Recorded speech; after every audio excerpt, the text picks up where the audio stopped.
So since we're an economic institute, I wanted to ask whether it's reasonable to assume that as the internet, the progress of the internet and its adoption accelerates, can we expect that the rate of economic growth in the world will accelerate?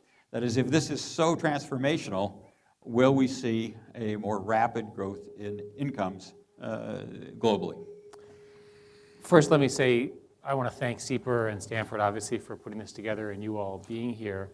I have in front of me some of the people who I know personally who made Silicon Valley not just a place of innovation, but a place that has changed the world, both as inventors, as people who worked on foreign policy, worked in our government, and so forth. And I think we're both very happy and we're very much looking forward to this. The other reason we're looking forward to this is in fact the last event for us too on a 2-month book tour. So we decided to end coming home. And I think the answer to your question, let's start by talking about a little bit about why we wrote the book and then talk about some of the implications. We started off 2 years ago sort of thinking about all this, and we didn't quite know what attitude we have. You know, the typical people like us would have a techno-positive attitude. But in fact, I hope that you'll read the book as a balanced book between the amazing things that are going to happen, and we can talk about this, the amazing world that we'll see in the developed world, the amazing new things that Google and other companies are going to invent, the new startups that are going to be founded here. We also sort of observed that for people who are in the developing world, it's a shock to go from no running water, no textbooks, no ability to influence policy, no ability to have political thought, no ability to police bad behavior, no ability to track anything, to a single device that allows them to see the entire world's information in one set of queries translated into their own language. You think that it's going to be exciting for us, imagine what it's going to be like for them. And that transition brings a lot of issues, which we talk about extensively. How does the government behave? We don't think all governments are going to like this. A lot of governments are not going to like this, and we give you some examples. There's lots of issues about terrorism. There's lots of issues about privacy, right, and a redefinition of privacy or lack thereof, and what governments, companies, and individuals will do and how they should behave. As to the question you asked, John, I think that the simple answer is that the world will become more competitive. There will be more of a power law distribution of winners because of globalization, and that a lot will depend on public policy choices around income redistribution, access to markets, and so forth. We're on a current path where the connectivity and the tools that are being built by the sum of us are going to cause the total world to become much richer. The aggregate incomes will be much higher. However, policies do matter, and it does matter whether people can actually take the information that they've got and turn that into useful work and useful creativity and how competitive they're going to be. And if I could just jump in on this and echo my gratitude for being here. As John mentioned, I was an undergrad at Stanford, and as we were driving up here, I was trying to figure out why I didn't remember this building. Because it wasn't here. I was told it wasn't here, and I should say for all of you who were involved in the construction of this building, it's very nice. It's always such a joy to come back here and see friendly faces in the audience, and it sort of reminds me of all the things that got me interested in the type of travel and work that led to this book. So I'm personally very grateful and will continue to be grateful to Stanford. One of the reasons we decided to write this book is Eric and I were essentially sick and tired of this debate that's dominated the sort of present, which centers around is technology good or bad when we already know it does both. This debate ignores the inevitability of 5 billion new people coming online, and this debate also ignores the reality of where these people are coming online.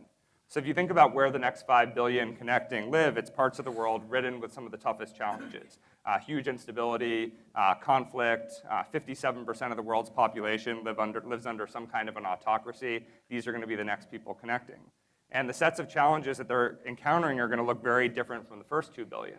You have this problem in that the technology industry knows a lot about the first 2 billion, and the sort of world of geopolitics knows a lot about the next 5 billion. And so there's this sort of translation gap that exists between people who understand the tools and people who understand the challenges. And so we tried to write this book to essentially do an honest account of the good, the bad, and the ugly that awaits us that brings those two communities together. I should make one other comment that I don't know much about foreign policy. Jared has been my teacher. And so as a result, I've been dragged into all of these sort of meetings where I'm sort of the new guy. And it's like walking into a debate that's been going on for years, right, where not much has changed. And I always like when you walk into those situations to say, well, what's new? Now, we've always had income redistribution problems. We've always had question of growth. We've always had questions of good governments and corrupt governments and police and so forth. Okay, I will. We've always had the problems that I'm describing, but there is something new. And the thing that's new is the empowerment of individuals at this scale has never happened before. And it's going to happen, and if you use it to make the world a better place, then you're using public policy and governments in the right way. If you misuse it, right, then you'll see what happens. I must say, I read the book just in the last week, and I would second their thought that it is balanced. I think it's quite balanced and equal time, more or less, to the problems that the technical progress will present, as well as the promise that is out there. I was going to ask, on balance, do you think, it sounds like the poor countries could grow faster than the rich countries and be catching up. And in fact, I think some of that is happening now. But Jared, or what do you think? I mean, or Eric? Well, one thing to actually say is that the internet folks all assume that the internet will ultimately deliver equality to every human being. It's sort of a religious belief. But that's not, in fact, what's going to happen. When we studied the internet penetration and the investment in the internet improves everyone. But the fact that the developed world is already so far ahead allows the developed world to get even more far ahead than the developing world. So the developing world is going to spend the next 5 years getting everybody connected with what we will be thinking of as relatively slow connectivity. For them, this is life-changing. So they're going to be very happy because they had nothing. But for us, we're going to see fiber optic connectivity, holographic systems, and things that are incomprehensibly more powerful than what we see today. And one of the big changes, you can all hear me okay? Yeah. One of the big changes that we'll see in these parts of the world is around education. And it's interesting talking about the impact that technology is going to have on education in our industry, because people like to obsess and focus on how that impacts classrooms in places like the US and Europe. And we so easily forget just how low the bar is in the rest of the world to improve educational systems. So we spent time in researching the book in Pakistan. You hear about these schools where at best the kid shows up and just memorizes something. At worst, the kid shows up and there's no teacher to help them memorize something. So the educational systems are so broken. So to take Eric's construct of sort of asking the question, what's changed is every young kid in the future will have a mobile device with connectivity, and what that will do is essentially put a weapon in their hands to challenge rote memorization with critical thinking. And it may not happen in the classroom, it may happen outside the classroom, and no, it's not gonna sort of dramatically change things such that they're automatically gonna become rich and free, et cetera. But they're at least gonna be able to search what they've been told. And that at least is better than what we have today. And John, I'm still stuck on your first question, so Yeah. if I could sort of go back to that just a sec. Your basic question was, does the world get better economically as a result of this? And let me give you some examples. The countries that invent this stuff will clearly have strong export markets, will still have huge new businesses, America being an obvious example. Let's pick some other examples. Let's think about Estonia or Sweden. Well, they turned out to have a pretty interesting opportunity because they have disproportionately more people working in this space than the average country of their scale. And they're pretty smart countries in terms of educational systems and so forth. So there's evidence that their GDP could unnaturally go higher because they'll become stronger exporters. They're, for example, providing security services on the internet and so forth. Now let's think about Tunisia. So we traveled to Tunisia. Tunisia got rid of their dictator. They're all really excited. And what is their aspiration? Well, they want to be a modern European country, presumably not linked to the euro, which is a separate discussion. And so what are their tools? Well, they have tourism and farming. So they don't have a lot to work with, and they don't have a lot of time. So the information that they get by connectivity will allow them to become more efficient, right? They'll become better farmers. They'll free themselves of whatever sort of domestic problems they've had in their traditional industries if they're well run. But they're not going to catch up to Estonia. And so you're going to see differential outcomes based on the starting point, even though the people are certainly plenty smart. And in many of these countries, they don't have the legal systems, the educational systems that can really drive the knowledge economy that countries like America, perhaps China, and certainly Europe can. Just to show you how forward these two thinkers are, Jared answered my next question already because it was about education. So he got that one. We're going to get quicker to you than we otherwise would, so be thinking about this. I thought you could maybe just summarize for the group on balance how the spread of technology helps or hurts terrorists. That is, you have kind of, on the one hand, on the other hand, stories about whether this is going to enable terrorists or actually it's going to enable us to find the terrorists and make the world safer. How would you balance that out? Well, we should start with the assumption that terrorism has been around since the beginning of time, and it's not going to go away in the future. It's just going to sort of change, and there'll be different ways to combat it. Make an observation about how we should think about future attacks, and then I'll share our conclusion from the book about how we think dynamics around terrorism will change. The first observation is you have a lot of conversations right now that focus on what's the big cyber attack that we need to worry about. They call it a cyber Pearl Harbor. And then in totally separate communities, you have conversations about what a future 9/11 will look like. What we should really be thinking about is not necessarily coordinated physical attacks, not necessarily coordinated cyber attacks, but coordinated attacks across both domains. So give us an example. So I remember in the aftermath of Hurricane Sandy, where they literally turned, the aftermath of the hurricane literally turned downtown Manhattan into what Jon Stewart called Little North Korea, like literally no electricity anywhere in downtown Manhattan. You can imagine in a situation there where not a hurricane, but instead a cyber attack takes out the electricity, making it easier for somebody to come in and conduct a physical attack. So that kind of coordination is something we're really worried about. With regards to stopping terrorism in the future, the observation that we make is in the future it's very difficult to imagine terrorists operating in caves in Tora Bora and being even remotely relevant. So if we assume that terrorists of the future are going to have to opt into technology in some way, shape, or form, yes, it might allow them to do things they couldn't do before, but terrorists in the past and in the future will continue to be young, and young people have a long tradition of screwing up. The difference is in the future, when they screw up, they leave a digital trail, and in order to actually conduct an attack, they need to work with other people, which requires a digital interaction as well as a physical one. Well, we have the recent example of the ATM. Your favorite current example of is the ATM thieves. Yeah, and of course, this is about criminality, but it also applies to terrorism. So, of course, several weeks ago, I'm sure a number of you saw the news that $45 million were stolen from literally dozens or thousands of ATMs in countries all over the world in a matter of hours.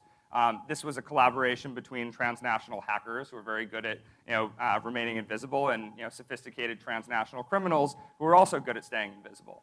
The problem is they still needed people to physically go to the ATMs, and so they partnered with street criminals who weren't necessarily the smartest people in the world. So the street criminals go to the ATM machine, take out the money, and decide to photograph and Instagram themselves celebrating with the cash, not realizing that the geolocation would essentially unravel the entire plot. And so, as terrorists use technology, as criminals use technology, the likelihood of making a mistake becomes much more significant. When we interviewed a group of Navy SEALs who had been involved in the bin Laden raid, and one of them told us a story about a senior al-Qaeda commander that they'd been tracking for a while in Pakistan, and then they'd lost track of him.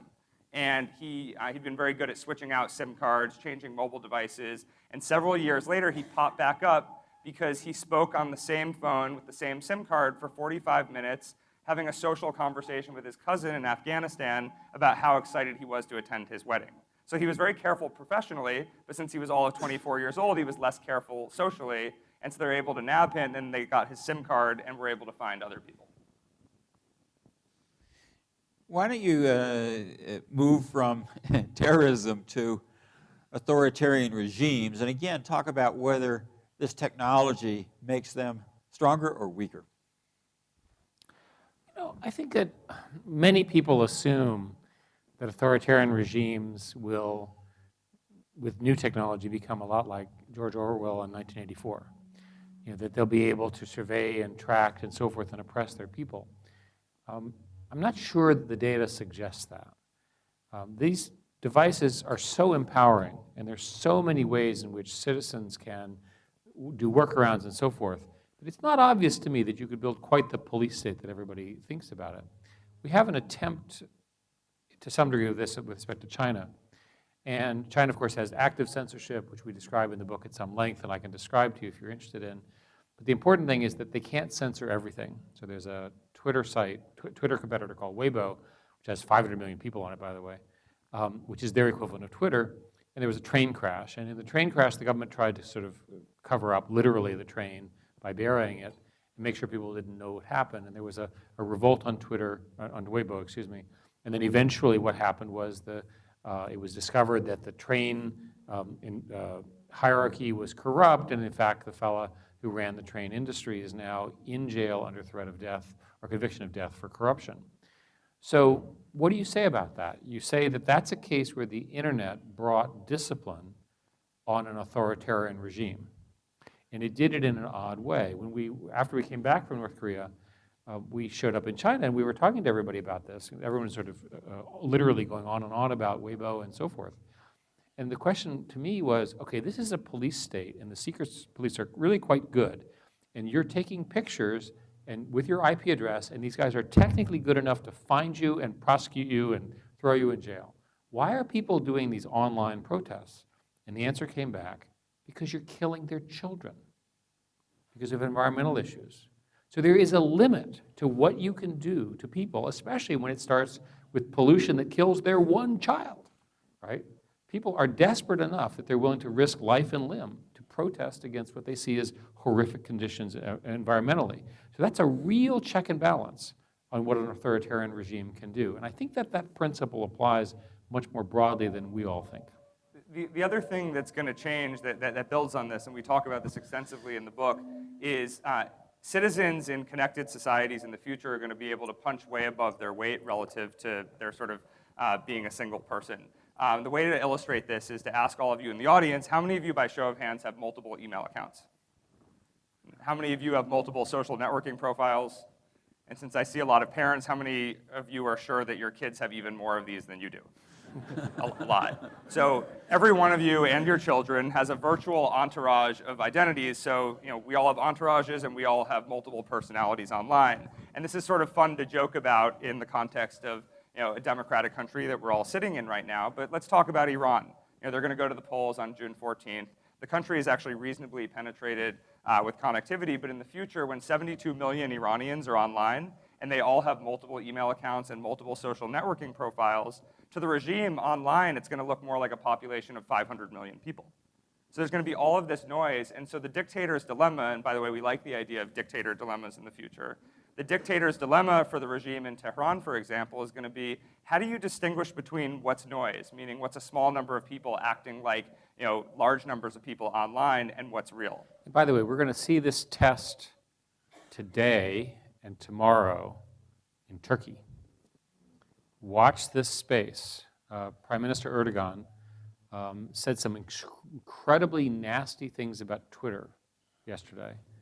Twitter was the source of evil, that it was full of hate, that it should be shut down. And they have the ability to shut it down. So he also announced that these demonstrations that are occurring need to stop upon his arrival today in the capital from a trip he's on. So in the next 24 hours, we're going to find out how do they deal with it. They're probably going to shut down social networking sites. There'll probably be demonstrations, right? What happens then? I don't know. Okay, well, on a lighter note, but still serious note, tell us a little more about the driverless car and how far in the future that is, and so forth. Just give us it's an intriguing idea. So one of the great things about Google is that we get to do sort of amazing things without exactly knowing where they're going to go. In the case of the driverless car, we now have a couple 100,000 miles driven by these driverless cars. There is a driver in them with a big red button that will stop and disconnect. Not to worry. I've been in it, and it just freaks you out. I concluded that the driverless car was following too closely. So here we are on 101, right now I'm going at full blast, and of course you can see the car is in front, and you wait, and then is it going to stop? Is it going to stop? And of course it slows down at mathematically exactly the correct point. It weaves in and out of lanes and so forth. And they film you in the test cars doing this, and they say that it takes 20 minutes for the red on your face to go away once you realize that you're alive in these situations. It weaves in and out, it can make exchanges and so forth. There's still some technical issues. It turns out we're quite good at recognizing stop signs and red lights. We have an awful lot of time with the policeman who goes like this, right? We just roll right over the policeman. It's not a good thing. So they're working on that. And, but I think that my summary of the driverless cars is they're great fun. They're going to ultimately be very important, and we sort of concluded it'll be years, not decades. The serious answer, and you asked a serious question, was anybody know how many people die on American highways every year? 31,000 people per year. That, by the way, is a remarkable accomplishment. On miles driven, it's the lowest number in the history of cars that has been measured. So congratulations, 31,000 people died. That's horrific, right? So if driverless cars, with drivers in them, by the way, can materially change that, that's thousands and thousands of people who are not going to die. This is very serious. Great. Was I right that you say that there's a cyber war going on now? And if so, what can you tell us a little more about the dimensions of it, and who are the combatants, and what are the costs, and what are the threats? Both of us sort of concluded that there's a series of sort of steps here, and that we're going to end up in a situation where you have cyber conflict that's routine among countries that are otherwise getting along pretty well. So yeah, one of the arguments we make in the book is that in the future, every state will have two foreign policies, one for the physical world and one for the virtual world, and they won't always be the same. So if you take the US and China, which of course many people in this room pay a lot of attention to, it's a strange relationship in the physical world, but by all accounts, the two countries are allies. Then look at the dynamics between the two countries in cyberspace, it looks more like the US and Iran. Now, it's easy to sort of dismiss them and silo the two domains, except the question you have to ask is, at what point does a cyber attack become so severe and have such serious consequences that it warrants a physical world response? Now, we may not be likely to see that with regards to the US and China in the short term, but you could imagine a situation where the US isn't prepared to take any kind of military action against Iran, but a cyber attack from Iran has such a devastating impact on our banks, it crashes the financial system. What would the United States do if they found out that if they found out that Iran was in fact behind this? And in fact, Iran has emerged as one of the sort of great cyber attack powers now, perhaps as a result of the Stuxnet virus, we don't really know. So you can imagine, furthermore, a situation which gets even more interesting. Because of the problem of attribution in the internet, it's possible to mask where you're from. So you can imagine the Iranians decide to attack the Chicago water system through the internet, and they do that through Chinese computers. And so the Prime Minister of China, who's meeting with the president, I think, tomorrow, calls up the president and says, "Oh, we didn't do it, and this time I'm telling you the truth." Meanwhile, the President of the United States got some dead people, right, and a very, very, very, very serious problem, right? We have to think about how we want to react to this if you're not really quite sure who did it. The other issue to think about, there's, with regards to China and nefarious cyber activity, there's a lot of focus on theft of intellectual property, and there's a lot of focus on what they're doing to their population. But there's two other pieces of this narrative that we don't talk enough about. One is every single cyber attack that comes from China that kind of goes unanswered or isn't sort of accounted for. What the Chinese are doing is they're testing the waters to see how far they can go without suffering any kind of consequence, and it sets dangerous precedents for other countries. But the bigger issue is the vast majority of the world's technological infrastructure hasn't been built yet. So if you think about all of these environments where the next 5 billion are coming online, there's only so many companies and so many countries that have the capacity to build this out. So you look at sub-Saharan Africa, for example, who's going to build it? Is it going to be Huawei with all sorts of trapdoors that lend themselves towards surveillance and other sort of nasty activities? Or is it going to be companies in the United States or Europe? And this is a really serious thing. In the book, we talk about a cyber Cold War that will emerge where different companies in different countries will create different spheres of cyber influence that extend the reach or values of that particular country.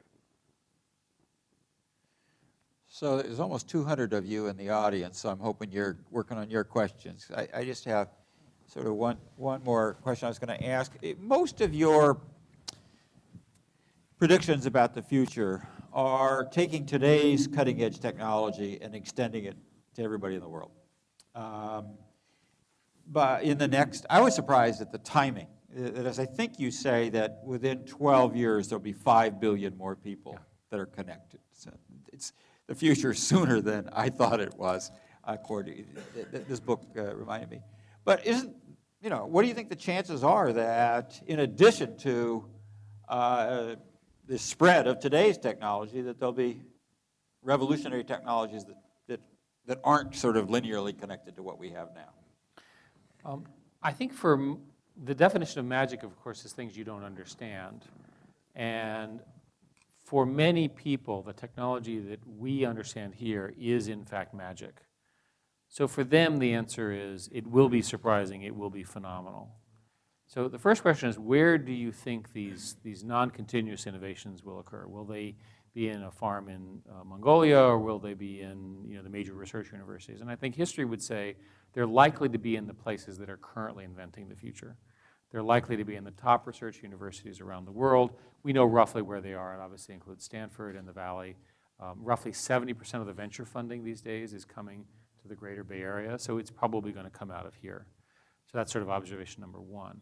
Observation number two is that we've got a platform now to do things that we never had before. We have a supercomputer on your pocket connected by a fast enough network to real supercomputers that are in data centers that you're not quite sure where they are to do amazing, amazing things. So where will those innovations come from? The most obvious ones will have to do with biology, genetics, and medicine. And I think we're just beginning to get, with genetic sequencing and low-cost sequencing, the kind of payoff from that kind of mathematics. What about knowledge and information? Well, in artificial intelligence and machine learning, we're just beginning to learn, excuse the pun, how to deal with this enormous amount of data that's being generated by all of us in every way. We're learning how to store it, we're learning how to index it, and we're learning how to get things from it. So the prediction of traffic jams, incentive systems, things that economists love, those are obviously going to happen, and my guess is there'll be more.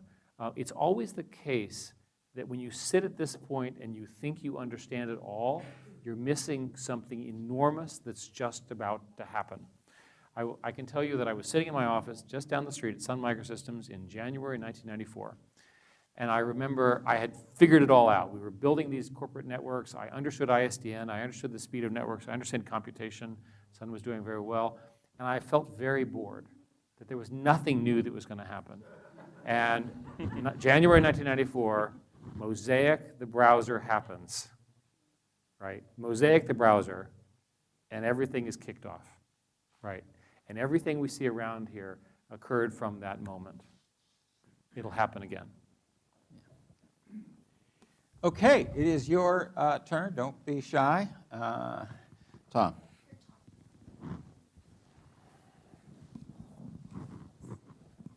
Eric, as I recall, you were recently in North Korea. Could you talk a little bit about the impact and implications of the communications revolution, evidence of it there, what impact it's having? It appears that our proudest achievement was to get Dennis Rodman to go. I mean, what do you think, You Jared? look at me like it's my fault that Rod.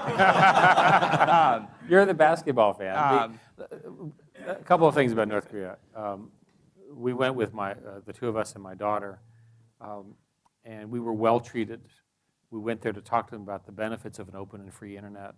They have about 1 million phones that are in use, but they haven't turned on the data connection. So with a single decision, they could become significant players in the internet as a starting point, but they have to decide. One of the interesting, I work with a lot of North Korean defectors who live in South Korea, and so what I'm about to say comes more from them than the sort of Broadway play that we saw called Pyongyang, which is essentially what it is. I asked a question to a number of people at Google this morning. I asked them, how many of you would be willing to take a serious risk of getting shot just to have a mobile device? 3 of them out of hundreds raised their hand. I'm not even sure if they were serious. I'll ask you all the same question. How many of you are so committed to gaining access that you would sort of assume a significant risk of getting killed just by virtue of accessing a mobile device or accessing the internet? As expected, won.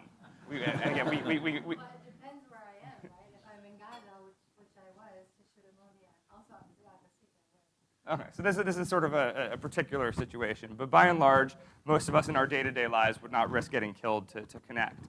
In North Korea, it's a very different situation. People literally risk their lives to gain access to a smuggled device.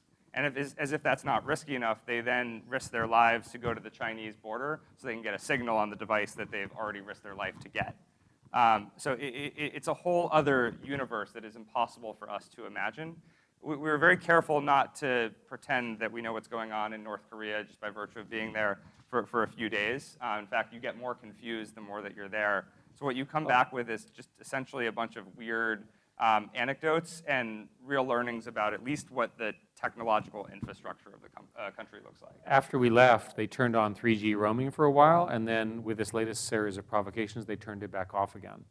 So will they turn it back on? We don't know. We believe that they will ultimately succumb to the power of the internet. We also believe that they will eventually become a more normal country. I don't see if the other alternatives are horrific. The country is not growing. There's a tremendous food and fuel shortage. There's optimism in the country because they managed to survive 2 million people dying of famine. Meanwhile, their neighbor to the south, religiously, culturally the same, is growing at 5 to 6 to 7% a year, and is a true technical powerhouse. At some point, that match will collapse into each other. It just has to happen. Right here in the front. Hi, thank you. My name is Arti Shahani. I'm a reporter with KQED, the NPR station here in San Francisco, or northern San Francisco.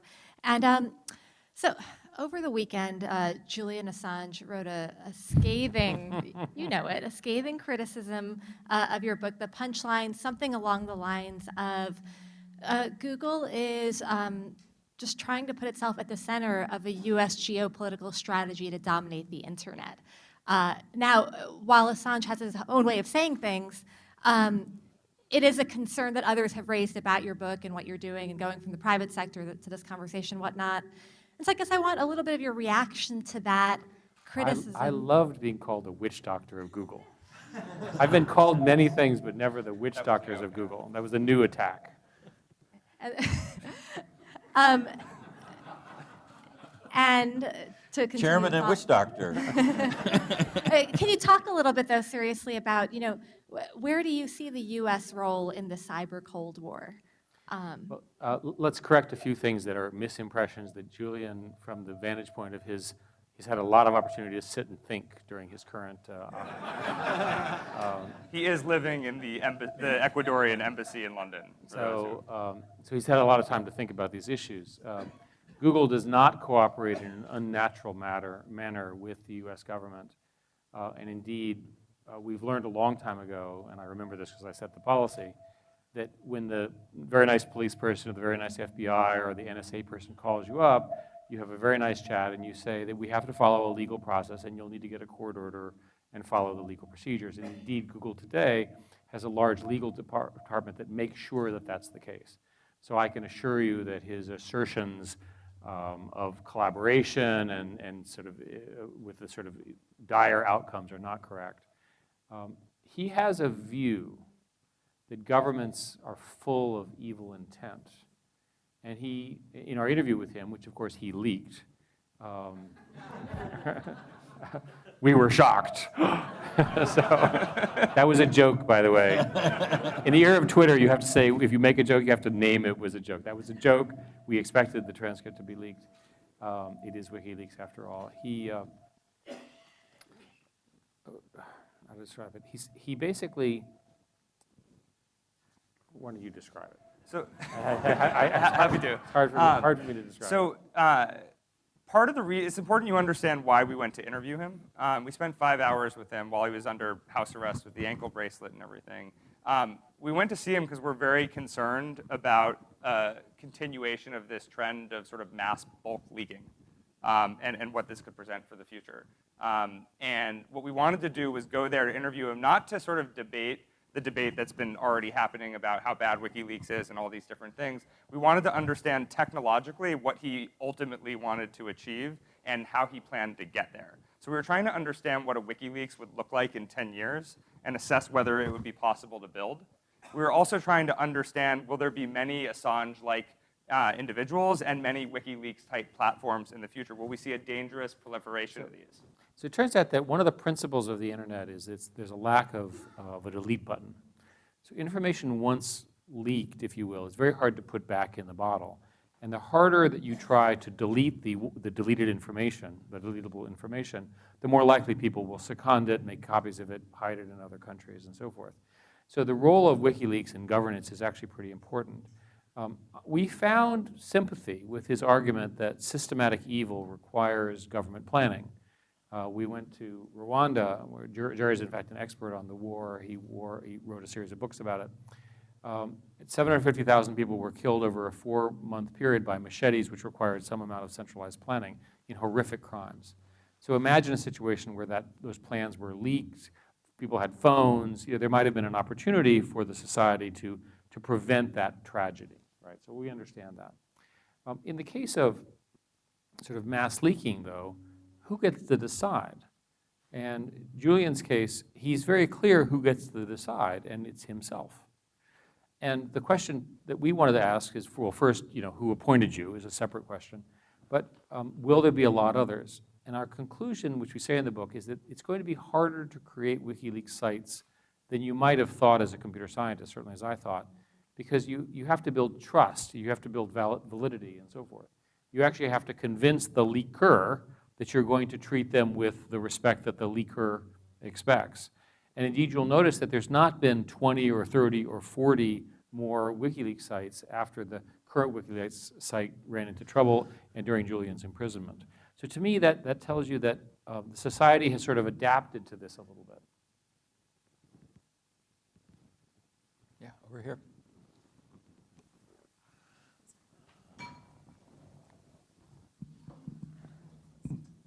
Hi, I'm Larry Diamond from FSI in Hoover. I wonder if you have any thoughts about what the progression of this technology could mean for American democracy. On the one hand, it's empowering people, it's giving voice to a lot of people who didn't have it so much. It's creating a lot of new forms of competition, of ideas, and new forms of accountability. But there are people who are concerned that it's also contributing to hypermobilization, and particularly enabling mobilization of extremely ideological and extreme points of view, and that in certain ways, yes, it's advancing accountability, but it's also making it more difficult to govern, and that we've lost a sense of a common public space.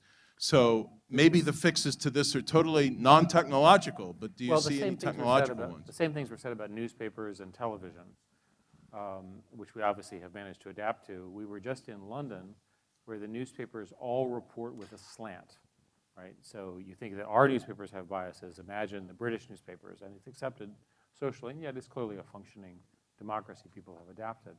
I think to some degree this is an adaptation. I think if you sort of look at the impact of technology, at the end of the day, more voices in a democracy are probably good, right? It's probably better if more people are heard, and that is not to say that they're not issues, but I think we want to be on the side of more communication, more voices, and so forth.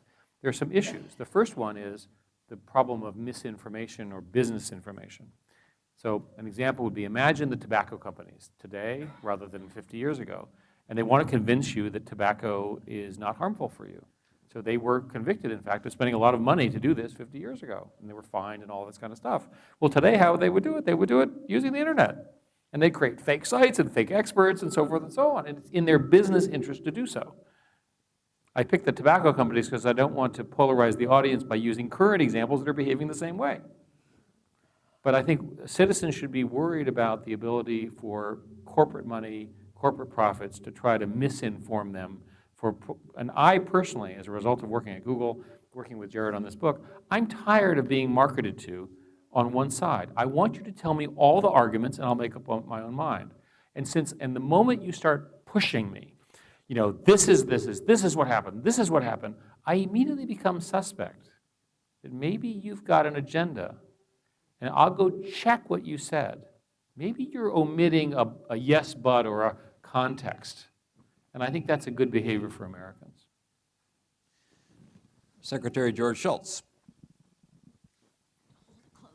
I'd like to ask you an operational question. Suppose you are Secretary of State, and you have a flow of things that you have to cope with and decide on. And you're going to do it best if you have accurate information. So you have embassies and foreign service people and so on around, and they're trained to observe and give you an accurate picture. You know that what flows through the internet and what you get from newspapers is distorted. Some of it's right, some of it's wrong, but at least your people have an ability and are trained to report accurately. When they report accurately, sometimes that report is unpleasant. But if they know it leaks, they won't report it, Right. or it's hard to report it, which means that all of this is making sensible actions more difficult. So how would you, Secretary of State, handle this problem? I know when I was in office, I did everything I could to keep these cables that would get around from people getting them. But now it must be almost impossible to do. So it presents you with a very difficult administrative problem, and you guys know all about it, so you must have an answer. I think we may give different answers. My answer would be that there's a reason why God invented the telephone. That literally, seriously, Mr. Secretary, the fact of the matter that people need to write all this stuff down is a problem, because the stuff that's interesting is going to be leaked by somebody. It's just the nature of our times. I'm not endorsing it, but I would try to move to a regime where people wrote fewer things down. We classified far less, right? Because I think the classification system, things are overclassified. This is my view. So I think you're better off with transparency. And the things that are really, really secret need to be secret for obvious reasons. And then, you have a conversation. And I think ultimately that's how the society is going to work, because it's too easy to take a document that's incendiary and have somebody leak it, even with all the protections. And I think this is just a negative, and I'm not endorsing this, by the way, it's a bad outcome from today's age. Jared? Yeah, Mr. Secretary, I would agree with you that from my brief experience in government, there's obviously a lot of risk aversion that already exists within the various bureaucracies. I think, unfortunately, as you allude to, it's going to get worse. Even I remember when I first came to the State Department in 2006, people didn't worry about what they wrote in emails. It's important to remember that email first, sort of ended up in people's offices, I believe, under Secretary Powell, if I'm not mistaken. So it was still a recent phenomenon at the State Department. And then all these FOIA requests started coming in. And so all of a sudden, everybody started getting really careful about what they put in email. And the challenge in government, and I don't know how you fix this, is you're punished so severely if you make a mistake. It's so different from the tech world where you're told to fail and fail fast. There's a lot of people in the various government agencies that draw the conclusion that the best way to keep your job is to essentially do nothing controversial, not rock the boat. The reality is, as the world becomes increasingly connected, we need people who are willing to take more risks. We need people who are willing to push the envelope. It's just a very difficult thing to tell somebody who's been working in government for 20 years that it's time to start doing this, or to tell an ambitious young person that in their first month on the job they should start doing this, because the consequences are so severe. And I think that's more of a cultural thing that needs to change, and I don't know what the answer is. I wish I had a better response. I'm going to go to this side over here. I'm Andrew Ross with the San Francisco Chronicle. I've got a number of questions, of course, being a reporter, but just to go back to the very beginning, you talk about connected, you talk about empowered. What I'm wondering is what happens to the people who are disconnected and disempowered, and I don't necessarily mean not connected or not empowered by the internet. I mean, for example, disconnected from the labor force, disconnected from other kinds of opportunities, disconnected from being able to reach something that is just impossible to reach, but if you don't have certain kind of skill sets, you can't reach it anyway. It may be just a coincidence that with the advance of technology, so has the income inequality gap grown and grown. You talk about, well, public policy has to perhaps sort of deal with this, but I'm not sure what that means. Does that mean government has to deal with it? Or is that also partly the responsibility for people like yourselves to address and try and do something about? So let's, I think I understand the question very well. I've been looking at this for the last year, and I think the most accurate answer is that we don't know the answer to your question as a society. And I'll give you roughly the arguments. There are very clear winners in this information age. And they are people who are educated, people who are working in countries and opportunities where they can make money, show off their skills, they can use these tools. I would argue, for example, that Stanford produces them and, in fact, has selection looking for those sorts of people. When I went to the CVS in the East Coast, they've recently started to replace the person behind the counter by machines. The person behind the counter makes a minimum wage income and doesn't have any medical benefits. The people at CVS are undoubtedly very good business people, and they've concluded that the lifetime cost of the machine that allows me to check myself out is lower than the equivalent cost of that human being. That's a job lost, and it's a job loss that's important. We don't know how to replace those jobs. There have been many examples of this technological transformation over the years. Think about the arrival of the loom. But in every case, at least on a generational basis, it was possible for the next generation to move to another market. But because of globalization and because the world has become so small, it may not be a place for that displaced worker or his or her logical successor to move to. So you've got a couple of questions. The first question is, does more education solve that problem? Does a cultural shift in the form of you have to work harder and you have to push yourself harder starting in elementary school? In other words, is it a teaching problem? The third question is it a redistribution problem?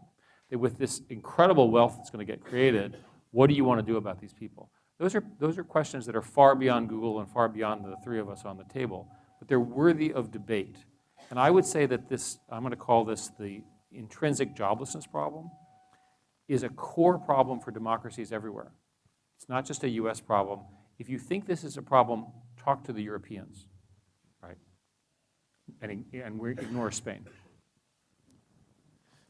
Yes, here. And then Bill, you'll be next. Yeah, Jean. See if I can articulate this right. I'm going to go back to the very beginning where we talked about being better. There's a whole bunch of people, I think, in this world who define better in part through culture and religion. If you look at what's going on in Turkey, you mentioned Turkey, some of that is being driven by, according to the reports, of people saying that they don't recognize what they've got in Istanbul anymore, culturally. We've talked for an hour here about better and never mentioned culture and religion. There's a lot of people who see life as being defined that way. And as a native to this area, I'm particularly conscious that there are people out there who think that we in Silicon Valley have defined digital something as the new religion. It's not satisfying to an awful lot of people out there, including the United States. How do we reconcile what we're talking about here today with these emotional needs that people have for culture and religion, especially recognizing that terrorism is being driven a lot by a religion that says, I'm not about this? Again, an excellent question, maybe beyond our level of aspiration to answer.